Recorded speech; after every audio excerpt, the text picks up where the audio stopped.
ஒன்று ஜீப்பில் சுடுவான், காரில் சுடுவான், செவுத்துல சுடுவான், தகரக்கோட்டையில் சுடுவான், இல்லைன்னா வானத்தில் சுடுவான். ஒருத்தர் போலீஸ் வச்சிருவோம். சும்மா சுட சொல்றதுக்கே லீவ்ல போயிடுறாங்க. என்ன இதுல சூடெல்லாம் வேற வாங்கணும்னா ஐயோ போயாண்டு போயிடுவாங்க. ஸோ இப்போ இந்த ரெண்டு என்கவுண்டர்ஸ் நீங்கள் பார்த்தீங்கன்னா இது ரெண்டுமே மர்டர்ஸ், நாட் என்கவுண்டர்ஸ். இது ரெண்டுமே மர்டர்ஸ். இப்போது சிபிஐயோட ஸ்டைல் என்னன்னா, ஏன் இவங்க ரெண்டு பேரும் கொலை செய்யப்பட்டார்கள், இதில் ப்ரொசீடிங்ஸ் போட்ட அத்தனை அதிகாரிகளையும் அழைத்து கேட்டால் யார் சொல்லி நீங்கள் இந்த ப்ரொசீடிங்ஸை போட்டீங்க?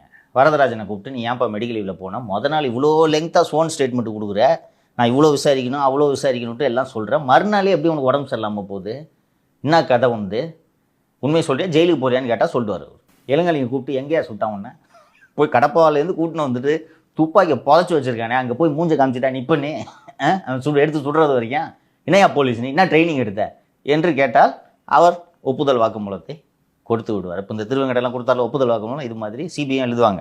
தானாக முன் வந்து எதிரி கொடுத்த ஒப்புதல் வாக்குமூலம்னு போடுவாங்க. நீயா தானா முன் வந்து கொடுக்குறியா இல்லை கஸ்டடிக்கு போய் கொடுக்குறியா? புகார் அவர்களை பார்த்து கேட்பாங்க, எப்படி 2 மணி நேரத்தில் நீ பிடிச்ச அவ்வளோ பெரிய அக்யூஸ்ட